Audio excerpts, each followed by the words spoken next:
So you got to that bitch and you redshirted your freshman year. Nah, this one, you told me the story when you got to, you know what I'm saying, with that, I don't know, redshirt freshman year. Yeah. Yeah. And starting linebacker that was in front of you, buddy got hurt the week before. No, this was my redshirt sophomore year. This was my third year. Oh, so it's your third year. Lavonte David comes. He comes in from JUCO.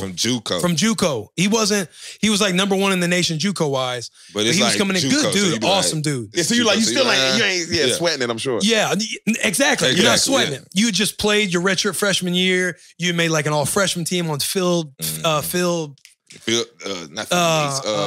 I know you're talking about because Phil Steele, one of his all-freshman team. Yeah, I don't know that bitch. All-freshman, all-American nigga. That was Big 12 all-freshman team. Phil Steele's freshman team. Like, you know, you kind of Google that shit all the time. Yeah. Let's see where I met him. And I'm going into my redshirt sophomore year, and it was me and Sean Fisher. We had started in like base or nickel, whatever you want to call it. Me, him, and Zoe Whaley started in base. And then in nickel, it was me and Sean Fisher. Then in dime, it was Sean Fisher and then me. Yeah. And then Lavonte. Lavonte is working with the 3s and 4s. Like, he's working on the second field. Mm-hmm. Like, he's not even getting reps. You got all that. You know how it is. Like, you get there and they're not even getting real reps. Like, they're just trying to develop them for the next year or whatever. Because Sean and I were both like good freshmen. Like, you know, they were talking about like us, shit like that. And so we were going into this redshirt sophomore year, right? Well, we're in training camp and we're probably 2 weeks out of the opener.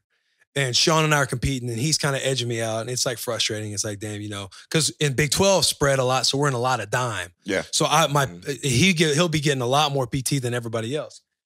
So 2 weeks like before the season opener, Sean Fisher, you know how it gets. Offense, defense, everybody starts hitting each other too much in training camp. It's like offense versus defense. Everybody's mouthing, talking hella shit.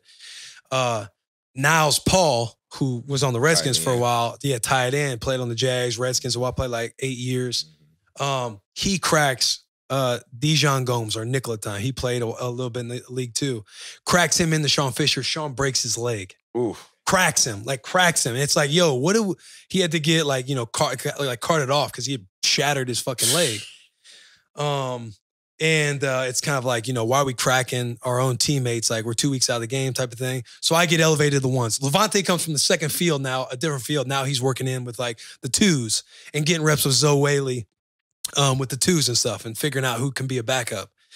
And Vontae was flashing Boogie. It was his nickname. Boogie was flashing like he was doing some stuff. It's like, oh, he can play. Because he was like number 1 at JUCO coming out. And Thursday before the game on Saturday, we're doing, you know, whether you want to call it light jog, up-tempo walkthrough, you know, it's helmet day. Yeah. And I'm out there covering just a regular-ass stick route, bro, a bullets route. And I plant on my foot, and my foot just explodes. I break my foot. Just planting on a stick route. Just finishing up game plan. Just finishing up game planning, bro. And I break my foot, and you know, I'm kind of like, you're kind of like jogging around. You're like, fuck. Yeah. I think I just kind of like tweaked my ankle or something. Yeah. And I'm like, hey, can we, you know, tape it? Blah, blah, blah. You know, I'm thinking like, fuck, man, like roll my ankle to, you know, the opener. Like, we're about to play. We're about to be out there. And I tape and stuff, and I stand up, and I'm like, oh my God. I start to like limp even harder. Like, hey, you think you're going to be straight? So like, yeah, you know, I should just be able to jog it off or walk it off. And it just keeps getting worse. And I start to kind of, you know, can you go in the next play? Like, yeah, I'll go in the next play. You know, do another play. And I kind of sit there and I tell my linebacker coach, I'm like, hey, I'm not going to lie. I'm getting to where I can't walk. Yeah. Like, something happened. And I'm living there. He's like, you know, just go inside. And I'm like, hey, let's go in and get him x-rays and stuff. And I start to walk back to the training room, and I'm talking, I need help getting back to the training room type of thing. I don't even know what's going on. X-ray it, break my foot, break my 5th metatarsal, got to get a pin put in, you know, tears, the works, all like son of a bitch. No, it was like a 9-week process. And even when I come back, I'm playing with a metal plate on. That's season. I mean, yeah. I mean, it was 9 weeks. I put a plate on my foot and stuff.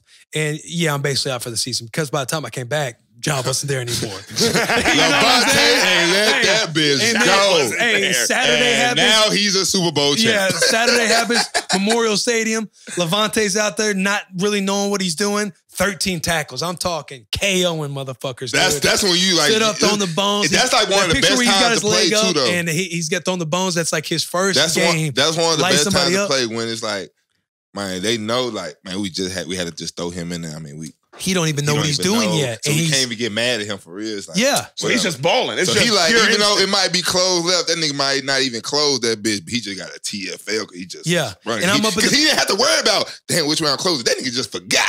And just ran. And just was like hitting people. He was just already here and just took the fuck out. Like, and I'm up in the press box. That's a good I'm up in the press box in my scooter, you know, looking like Professor X up there, like happy for him.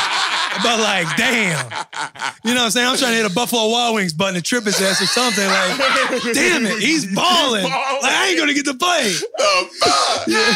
My boy says he's up there.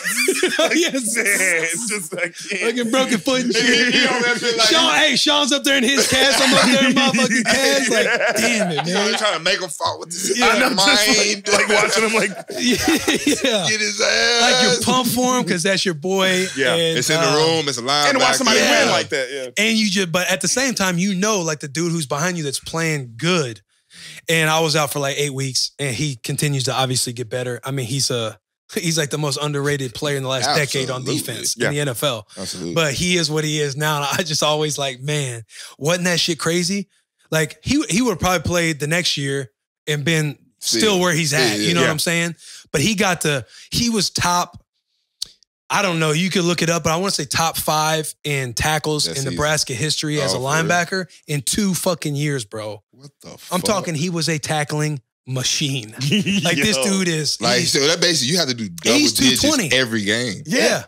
He's 220. I mean, he averaged double digit. Like he was up there with Kuechly. He's up there with Kuechly in college. Game, though. You know how Kuechly was getting massive tackles in college? He was ridiculous. Didn't he get like 200 one year? Something like that. But Lavonte was like, every week you sit there and they're like getting hella tackles, bro. I thought I was cold. I remember I had 130 one year.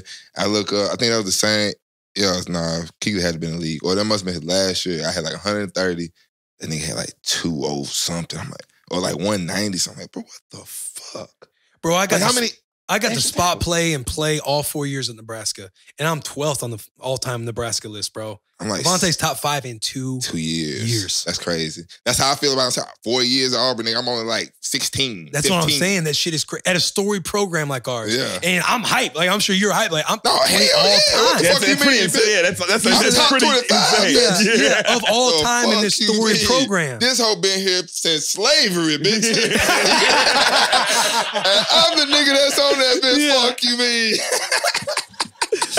Hey, that's what. And you're just like, yo, I'm on this all-time list, and this man Lavonte is top 5 in 2 years. God damn. He was obviously went on to be a second-round pick, 220. That's another crazy 220. thing. That's another 220, but 215. He's a monster, bro. I can't say enough good things about Lavonte David. That is my boy. He's extremely humble. I always tell him every year. He's not like on social like that. I'm like, let me run your shit, bro. Because you're not capitalizing right now, my boy. You're not capitalizing, my boy. Commercials and shit. Do you see me? Like, I ain't shit. And I'm winning over here. Yeah.